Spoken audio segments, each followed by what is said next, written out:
Hello everyone, welcome to my channel. मैं हूं अभिजीत गुप्ता और आज मैं फाइनली अपने अकाउंट्स का पेपर दे के आ चुका हूं। और फाइनली तो सर से बोझ हटा, क्योंकि बीके का पेपर ही सबसे मेरे लिए डरावना पेपर होता है।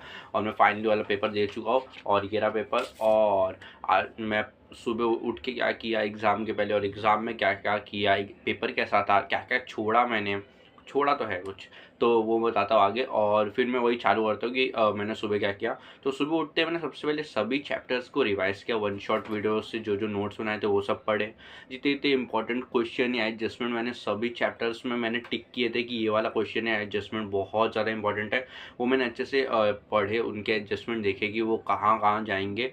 और फिर वो समझा। और फिर उसके बाद मेरा इतना हेडेक होने लग गया था, क्योंकि बहुत ज़्यादा ध्यान से पढ़ना पड़ता है अकाउंट्स। तो मैंने फिर थोड़ा ब्रेक लिया था बीच में, फिर मैं वापस पढ़ने बैठा। और फिर उसके बाद मैं कॉलेज गया। कॉलेज में जाके मुझे लगा कि मुझे टाइम मिलेगा पढ़ने के लिए, बट इतना नहीं मिला। आराम से कुछ 45 मिनट्स मिले रहेंगे मुझे पढ़ने के लिए। और मैं फटाफट फटाफट सब कुछ रिवाइज़ कर रहा था। और मैं फिर रिवाइज़ किया और मैंने बोला अब देखते जो होगा पेपर में देखा जाएगा, और कुछ कर नहीं सकता मैं। तो फिर मैं पेपर के लिए बैठा।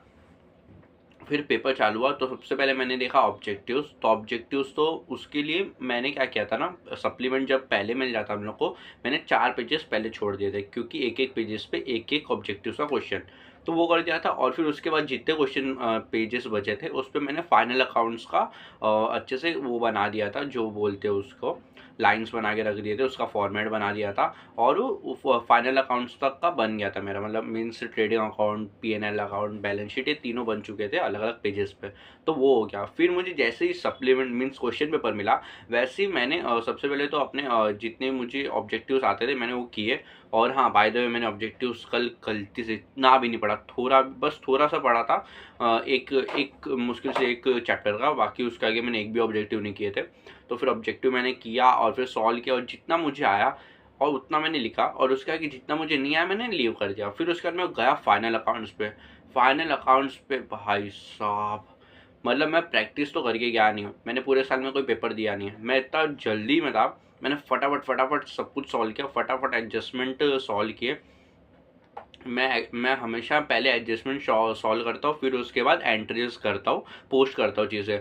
बट आज मैंने सबसे पहले तो उस दिन मीन्स पेपर में, तो फिर मैंने क्या किया, सबसे पहले एडजस्टमेंट को देखा और ऊपर जो चीज़ें पोस्ट करनी थी उसमें पहले स्टार टिक किया। और फिर मैंने वो अच्छे से फिर एंट्रीज करना चालू किया, बैलेंस शीट में डाला, पोस्टिंग की अलग अलग चीज़ों में। फिर उसके बाद मैंने इतना स्पेस लीव किया था, क्योंकि स्टार जिस चीज़ पे रहता है उस उतना स्पेस छोड़ना रहता है, ठीक है।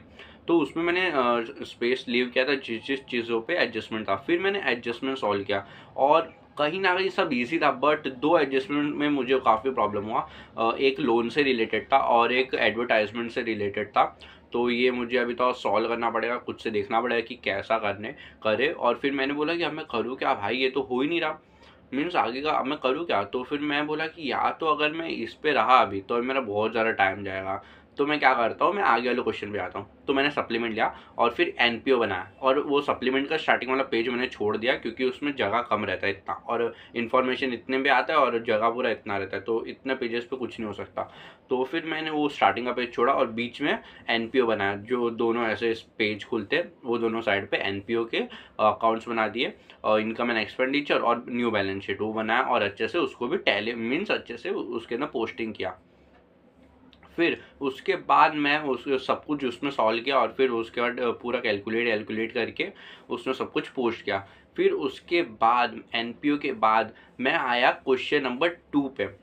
क्वेश्चन नंबर 7 फाइनल अकाउंट्स था, क्वेश्चन नंबर 6 एनपीओ था। अब मैं आया क्वेश्चन नंबर 2, जो है एडमिशन ऑफ पार्टनर या रिटायरमेंट में से कोई एक। तो मैंने चूज़ किया ऑप्शन एडमिशन ऑफ पार्टनर, क्योंकि वो मेरे लिए ईजी था। तो फिर मैंने एडमिशन ऑफ पार्टनर का जो 3 अकाउंट्स रहते वो फटाफट बनाए। हाँ, तो partners capital, revaluation, balance sheet मैंने बना दिए 2 पेजेस पे। अब वो कंप्लीट कर दिया मैंने, और फिर वो लिखा जितने चीज़ मुझे लग सकते थे कि मुझे ये लिखना चाहिए, मैंने पूरा पूरा अच्छे से एंट्री किया। और मैं बहुत जल्दी में कर रहा था, तो कभी गलती भी हो जा रही थी, तो मैं लाइन मार मार के कट भी कर दे रहा था। उसके वजह से तो प्रेजेंटेशन तो गंदा पड़ा मेरा, बट ठीक है, मैंने ट्राई किया कि मैं अच्छा लिखूँ। तो फिर उसके बाद मैंने पूरा बट मैंने कंप्लीट किया वो एडमिशन ऑफ पार्टनर। और फिर उसके बाद मैं आगे वाले क्वेश्चन पे गया, जो था क्वेश्चन नंबर 3। तो क्वेश्चन नंबर 3 में मेरे पास ऑप्शन था कि मैं या तो रिटायरमेंट या तो डेथ ऑफ पार्टनर कर सकता हूँ, या तो मैं बिल्स ऑफ एक्सचेंज कर सकता हूँ। तो मेरे लिए तो बहुत ईजी है चूज़ करना, क्योंकि बिल्स ऑफ एक्सचेंज मेरे लिए हल्का सा ईजी पड़ता है, तो मैंने बिल्स ऑफ एक्सचेंज चूज़ किया। बट प्रॉब्लम ये हो गई कि जो स्टार्टिंग के 2 जर्नल एंट्री रहते हैं क्रेडिट सेल्स के लिए और बिल्स ड्रॉ करने के लिए, वो दोनों में डेटर्स क्रेडिट मांगे और डेबिट मांगे। ये दोनों में मैं इतना कंफ्यूज हो गया। मैंने दोनों जर्नल एंट्री लिखी और मैं ऐसा करके देख रहा हूँ दोनों जर्नल एंट्रीज को कि मैंने किसमें गलत लिखा, क्योंकि एक ना एक में तो गलती से लिखा ही है मैंने। तो मैंने बोला अभी छोड़ो, अब जो होगा देखा जाएगा, और आगे के सब जर्नल एंट्री सॉल्व करने लगा और पूरा वो भी किया और बहुत टाइम लगा उसमें, आधा घंटा लग गया। तो फिर वो करके हटा। फिर मैं आया क्वेश्चन नंबर 4 पे। क्वेश्चन नंबर 4 में मैंने कंप्यूटर इन अकाउंटिंग सिस्टम को मीन्स प्रेफर किया, क्योंकि वो थियरी वाला में ये चैप्टर है और वो आराम से हो जाता है, क्योंकि उसमें रट्टोफाई करके बस आना रहता है और पूरा आंसर लिखना रहता है। तो मैंने वो लिखा जितना मुझसे लिखा जा सकता था। 9 पॉइंट्स थे, मुझे 7 याद आए, बट मैंने 2 पॉइंट खुद के मन से या तो बना के लिखे या तो मुझे याद आए थे, मतलब मुझे ऐसा लग रहा है कि वो बुक के थे, तो मैंने वो लिखा। और फिर उसके बाद फिर क्वेश्चन नंबर 6 नहीं, question number 5, sorry, question number 5 में अब मेरे पास ऑप्शन था, या तो मैं जो कंपनीज अकाउंट है वो करूं, या तो मैं ट्रांसफ़र ऑफ शेयर्स करूं। तो बस इजी था, ट्रांसफ़र ऑफ शेयर ही मैं कर सकता था, क्योंकि ट्रांसफ़र ऑफ शेयर मेरे लिए हल्का इजी और था। तो ट्रांसफ़र ऑफ शेयर ये सबसे क्रिटिकल पार्ट है। ट्रांसफ़र ऑफ शेयर में सबसे ये पूरा अल्टू पल्टू हो गया मेरे पूरे एग्जाम में। वो उसने इतना टाइम ले लिया, मैं ये बताता हूँ क्यों टाइम लिया। सबसे पहले मैंने तो ट्रांसफ़र ऑफ शेयर का क्वेश्चन पढ़ा, मैंने बोला ईजी है, क्योंकि डिस्काउंट पे शेयर बेचे हुए थे, तो मैंने बोला ईजी है मेरे लिए, मैं कर लूँगा। मैंने अच्छे से किया, फिर फर्स्ट सेकंड थर्ड ऐसे 4-5 एंट्री करके रख दी मैंने जर्नल एंट्रीज की। मैंने बोला ठीक है, अब तो ये हो ही जाएगा आराम से। फिर मैंने देखा कि मैंने सब में इतनी गलतियाँ की है, फिर मैंने कट किया जर्नल एंट्रीज में इतना था, और मेरा प्रेजेंटेशन इतना गंदा था। मैंने बोला ठीक है, प्रेजेंटेशन गंदा है ना, आंसर तो राइट रहेगा। फिर मैंने अपने आंसर को 1 मिनट ध्यान से बैठ के सोचा कि कैलकुलेशन करके मैं सही आंसर ला रहा हूँ क्या। फिर मुझे मालूम पड़ा कि मेरा कैलकुलेशन का आंसर भी गलत है, मेरे जर्नल एंट्रीज में जो मैंने लाइन वाइन बना दी है वो प्रेजेंटेशन में गंदा कर दी। तो मैंने फटाफट वो पूरे पेज को कट किया, मीन्स पूरे पेज पे मैं जर्नल एंट्री लिख के बैठ चुका हूँ, वो पूरे पेज को मैं कट किया और मैंने नया सप्लीमेंट लिया, और फिर उसमें मैंने जर्नल एंट्रीज लिखना चालू की। और इस बार मैंने बहुत ज़्यादा ध्यान से लिखा, बहुत ज़्यादा ध्यान से फटाफट लिख रहा था, क्योंकि टाइम ऐसे जाता है, ऐसे फटाफट एग्जाम के बीच में जाता है टाइम, और हम लोग को मालूम नहीं पड़ता। तो मैंने बोला नहीं टाइम तो नहीं जाने दूंगा, फटाफट लिखूंगा और पूरा कंप्लीट कर डालूंगा। तो फिर ट्रांसफर ऑफ शेयर किया और इसमें आराम से 45 मिनट्स, 40 मिनट तो पक्का है, 40 मिनट मैंने इसमें अकेले ये क्वेश्चन में डाल दिए। और फिर उसके बाद पूरा कैसे कैसे सॉल्व किया है, क्योंकि इसमें ऐसा था कि डिस्काउंट पे शेयर गए, वो भी उसमें प्रो राटा मेथड में 3000 शेयर्स को कैंसिल किया और बाकी 2000 शेयर को रखा हुआ है। तो वो मैंने बोला ये क्या हो रहा है भाई। तो वो समझने में थोड़ा टाइम लगा, सॉल्व करने में अलग टाइम लगा, कैलकुलेट करने में अलग टाइम लगा, जर्नल एंट्री लिखने में अलग टाइम लगा। तो वो थोड़ा टफ था और फिर उसमें 40 मिनट चले गए। फिर मैंने अपने टीचर से टाइम पूछा, क्योंकि मेरे पास वॉच नहीं था। तो मैंने टाइम पूछा तो फिर उन्होंने वॉच ऐसे करके दिखाया। तो फिर मैंने देखा ओ 1 घंटा है। तो फिर टीचर ने बोला 1 घंटा है अभी तुम सभी के पास, मीन्स ऐसे अनाउंस किया। तो फिर मैंने बोला अच्छा चलो अच्छा 1 घंटा है अभी, क्या लगता है मेरा पेपर कंप्लीट हो गया रहेगा। तो अब मैंने क्या किया रहेगा, मैं सभी जितने भी चीज़ें मैंने नहीं की थी, इनकम्प्लीट छोड़ी थी, वो सब में मैं गया। तो मैंने क्या क्या इनकम्प्लीट छोड़ा था वो मैं बता देता हूँ। तो देखो सबसे पहले ना ये बात है कि मैंने ऑब्जेक्टिव्स इनकम्प्लीट छोड़ा था। तो ऑब्जेक्टिव्स में फटाफट जितना भी मुझे जो लगता है, जो आंसर लग रहा है मुझे कि हाँ ये वाला आंसर रहना चाहिए, वो मैं करने चला गया कि हाँ ये वाला आंसर ये इसका ये आंसर रहेगा। ऑब्जेक्टिव्स मैंने कंप्लीट किए, फिर उसका डिसएग्री अग्री वाले ऑब्जेक्टिव कंप्लीट किए, फिलिंग द ब्लैंक्स कंप्लीट किए, और जो भी एक बचा हुआ था ऑड मैन आउट वो कंप्लीट किया। और फिर फटाफट वापस फाइनल अकाउंट्स पे आया। फाइनल अकाउंट्स में मैंने जो हम लोग पर्टिकुलर्स अमाउंट और फिर लाइबिलिटीज असेट जो टॉप पे लिखते हैं ना, वो मैंने नहीं लिखा था। और ये भी नहीं लिखा था कि profit and loss account for the year ending, वो जो टॉप पे लिखते हैं वो भी नहीं लिखा था। तो वो फटाफट लिखा।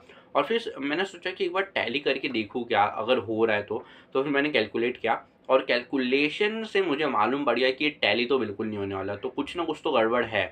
और मैंने एक्चुअली में वो एडवर्टीजमेंट वाला जो क्वेश्चन मैंने बताया ना कि वो एडजस्टमेंट मेरे लिए हार्ड था, वो इतना हार्ड था कि मैंने उसको सॉल्व ही नहीं किया। तो मैंने उसकी सेकंड एंट्री दी नहीं, तो अभी वो टैली तो होगा ही नहीं पक्का बैलेंस शीट, तो मैंने बस वो ऊपर के पर्टिकुलर्स अमाउंट वो सब लिखे और आगे बढ़ गया। फिर मैं एनपीओ पे आया, मैंने बोला कुछ तो टैली हो सकता है क्योंकि उसमें मैंने सब कुछ अच्छे से पोस्ट किया था। तो फिर मैं बोला ठीक है एक बार टैली करके देखते हैं अगर हो रहा है तो फिर मैंने फटाफट सब कुछ ऐड किया, अपना सब कुछ इधर इधर से सरप्लस को लेके कैपिटल फंड में गया और प्लस किया उधर। और फिर उधर जाके इतना बेकार लगा मुझे क्योंकि उधर लाइबिलिटीज में जो अमाउंट है वो इधर भी है, मीन्स 100 तलक 700 जो भी लास्ट में आ रहा है वो सब सेम है, और आगे जो थाउजेंड्स में नंबर है वो भी सेम है। But the difference is for 2 lakhs, 2 lakh का डिफरेंस है लाइबिलिटीज और असेट में, और एग्जैक्टली 2 लाख का डिफरेंस। और मैं बोला अब करूँ क्या, तो फिर मैं गया और इनकम एंड एक्सपेंडिचर में, तो एक्सपेंडिचर में मैंने गलती से 2 lakhs बाहर नहीं निकाले थे, मैंने अंदर वाले रो में रखे थे, ऐसे 2 लाइन रहते हैं ना, तो मैंने अंदर में रखा था, वो मुझे बाहर लिखना था, तो मैंने वो बाहर लिखा और फिर मैं टैली करके मैं पूरा लिख के गया, और फिर मैं देखा कि अब तो 2 लाख लाया हुआ मैं ये अकाउंट्स में, तो अब ये हो जाएगा। फिर मैं कहा फिर टैली नहीं हुआ, मैंने बोला अब छोड़ो, अब कुछ करके मतलब नहीं, टाइम तो क्योंकि है नहीं, फिर तब तक आधा घंटा निकल चुका था, तो फिर आधा घंटा था, फिर मैंने फटाफट आगे बढ़ाया। एडमिशन में भी मैंने वही वो सब ऊपर नहीं लिखा था, जो भी particulars amount made for the year and ऐसे ये सब जो लिखना रहता है वो भी नहीं लिखा था, वो सब मैंने किया एडमिशन में। फिर मैंने सोचा कि इसको भी एक बार देख लेता अगर होता है तो, बट मैंने फिर वो बस पार्टनर्स के कैपिटल को उठा के मीन्स कैलकुलेट करके बैलेंस शीट में डाल दिया, पूरा टैली नहीं किया। फिर मैं आगे बढ़ा, फिर उसके आगे वाला तो आपको मालूम है कि ये जर्नल एंट्री था, तो बिल्स ऑफ एक्सचेंज में कुछ करना नहीं है, फिर उसका ट्रांसफर और शेयर में भी कुछ करना नहीं है, फिर उसके बाद कंप्यूटर्स इन अकाउंटिंग थियरी का पूरा एग्ज़ाम था, तो मीन्स चैप्टर था, तो उसमें भी कुछ करना नहीं है। तो फिर मैंने बोला कि एक बार अगर देखता हूँ कि अगर कुछ कर सकता हूँ तो कि नहीं, तो फिर मैं तब तक बहुत ज़्यादा रिलैक्स हो गया और मैंने बोला कि देखता हूँ अगर कुछ हो रहा है तो।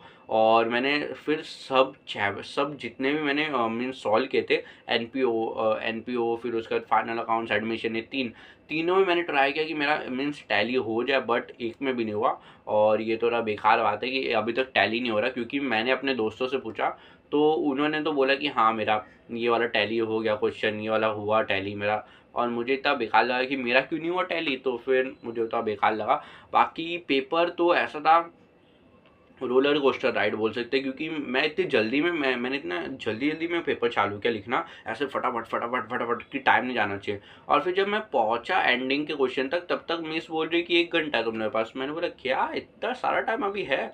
तो फिर मैं फिर गलती से उस टाइम पर ज़्यादा ही रिलैक्स हो गया, और रिलैक्स होकर मैं आराम से पेपर लिख रहा हूँ, उसके बाद आधा घंटा निकल गया और ये सब फिर टैली करने का टाइम नहीं मिला, तो फिर पेपर चला गया। फिर तब तक फिर मैंने बोला अभी क्या कर सकते हैं, तो फिर मैं फिर आया फिर घर पे आराम से, फिर उसके बाद और कुछ कर नहीं सकते, तो फिर अभी अभी आज का पेपर का अगर मैं बताऊँ कि कैसा था, तो फिर मेरे लिए ठीक ठाक ही था, क्योंकि मैंने ये एक्सपेक्ट नहीं किया था कि इतना ठीक ठाक जाएगा भी।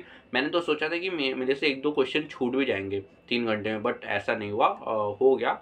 और अच्छा ही था, टच छूट अच्छा ही जाना चाहिए। और अभी जस्ट बोर्ड्स आ रहे हैं, और मैं ट्राई करूँगा कि मैं और ज़्यादा प्रैक्टिस करूँ, क्योंकि प्रैक्टिस तो मैंने आज तक नहीं किया अकाउंट्स का 12th में आने के बाद, तो फिर मुझे करना पड़ेगा। और अभी कल का एक दिन है मेरे पास पढ़ने के लिए, और फिर उसके बाद मेरा परसों एसपी का पेपर है। एसपी का पेपर बाप रे, एसपी के पेपर में सबसे इम्पॉर्टेंट सबसे हार्ड चीज़ जो रहती है वो है लेटर्स मीन्स बहुत ईजी नहीं पढ़ते, बट कहीं ना कहीं मैं आराम से कर लूँगा, देखता हूँ, ट्राई तो करूँगा कि मैं सब कुछ अपना एक ही दिन में कंप्लीट करूँ, क्योंकि एक ही दिन है मेरे पास, और परसों एग्ज़ाम दूंगा, तो वो रहेगा एसपी का पेपर, और उसका मैं अपना पूरा एक्सपीरियंस शेयर करूँगा कि कैसा कैसा था, कैसा पेपर था। तो आज का वीडियो देखने के लिए थैंक यू वेरी मच। और इधर इधर मैं आज का वीडियो था, और अकाउंट्स का पेपर ऐसे था, मैं ट्राई करूँगा कि मैं और अच्छा अकाउंट्स का पेपर लिखूँ, बट आज मैंने जैसा पेपर लिखा ठीक ठाक था। तो आज का वीडियो देखने के लिए थैंक यू वेरी मच।